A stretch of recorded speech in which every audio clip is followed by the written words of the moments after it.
Good morning, Mr. Sanchez. Good morning. How's jail? That's all right. Right out the gate, the judge isn't here to play. That chuckle from Sanchez, bad move. When you're facing 5 to 99 years for a first-degree felony, sarcasm is not a defense strategy. Let's see how fast this goes downhill. It's not good enough. No, I'm glad that you find this funny. It's really not. You know, you're on a deferred for a very serious. Is this a second degree? What is this?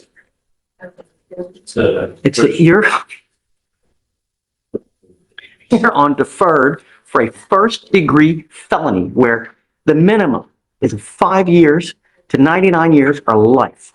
You're on deferred for that type of case, and you've now picked up an assault of a family member. You know, Cut the cancer out. That's not legal jargon. That's life advice with a courtroom mic drop. The judge is speaking like someone who's seen way too many lives spiral from bad choices. Think this kind of warning actually works? Let us know. I got to tell you that there are some people in your life that are complete cancer to you. And if you don't cut those people out of your lives, they kill you. You have now been invaded with this type of cancer, and it's going to kill you. If it hasn't already, it's damn near close. Somehow, we have to get the message to you that rules are in place, and you now stand charged with assault of a family member. You're facing a year in jail and or a $4,000 fine. We're going to do a probable cause. You have the right to remain silent. Anything you say can or will be used against you. The reason I have you out now is because I don't know what happened. The only thing I know is that the magistrate put your bond at $25,000, which is typically pretty high for a misdemeanor case. But, you know, everything is about perspective, right? We need to know what happened, your priors, to see how we go forward. Okay, please. Thank you, Judge. On May 1st, 2025, in Harris County, Texas, Officer dispatched to a disturbance call. Officer derived made contact with some complaining witness who stated that she got into a physical altercation with the defendant, who is her ex-boyfriend. The complainant stated that she locked herself in the room and gave officers permission to enter. Officers then detained the defendant and spoke with the complaining witness, who stated that the defendant and her got into a verbal argument when the defendant pushed her under the bed and began kicking her legs, causing pain. Officers observed bruises to the complaining witness's legs. Yeah, Mr. Sanchez, I'm going to find that there's sufficient probable cause to go forward with your case. So he is on deferred. This part hits different. The judge paints a vivid picture of fear. Walking on eggshells, never knowing when the storm hits. It's not just law here. It's empathy and a glimpse into the emotional wreckage behind these charges.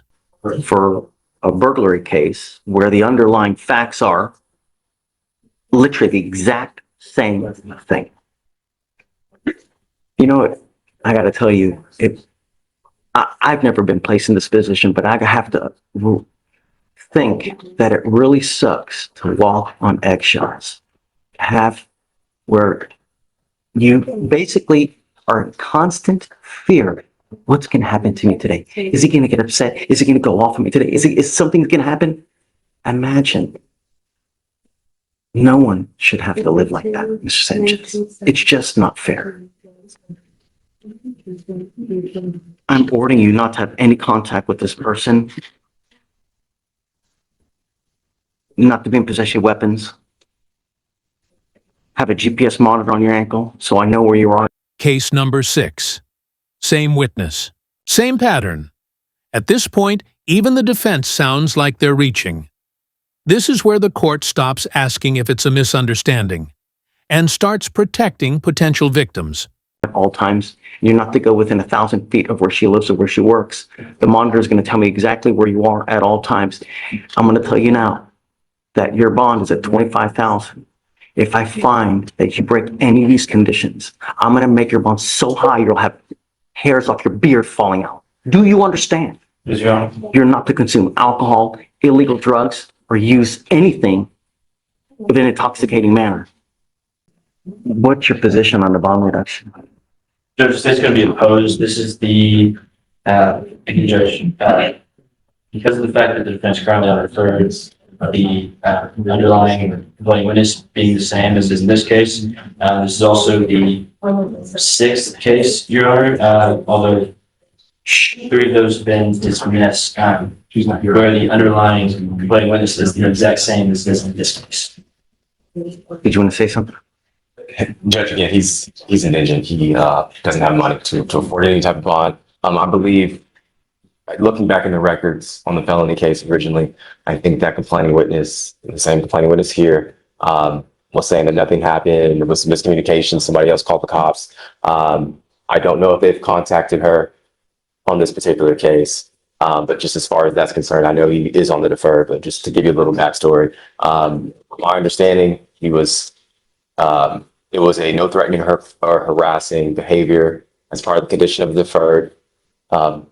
He was allowed to contact her. I believe, she's saying X, but she invited him over. He was authorized to be there. And so from that standpoint, just giving a little bit of background on everything, I would be asking for a PR bond, $1,000 PR bond on this case.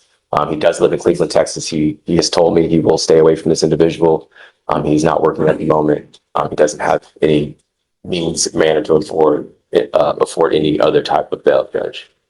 Do we know if it was a condition of his bond that he wasn't have contact with her while he was on probation? I believe it was just no threatening or harassing, but double checking on that. But On that would be Judge. It says here among the other allegations that he's right, the other stuff was, I think it was a whole bunch of fees that he failed to pay, he didn't show up to. testing positive for meth, didn't do the BIP program, didn't do the DDRP program. Judge, with this complaining witness, it was no threatening or harassing. Yeah, that was. I didn't hear you. What'd you say? With this complaining witness, it was no threatening or harassing conduct. Okay. Mr. Sanchez, I'm going to be straight. You scare me. You scare me. And it scares me that the last thing I want is another death on our streets. And, you're being held at no bond as it is now. So anything that we do would be, I do think that a PR bond is wholly inappropriate. I'm not going to give him a PR bond. I will give you a bond reduction. I'll reduce it to 10,000. Roxanne, a GPS prior to release. Cut the cancer out, man. I'm telling you, it's going to kill you at some point. Really.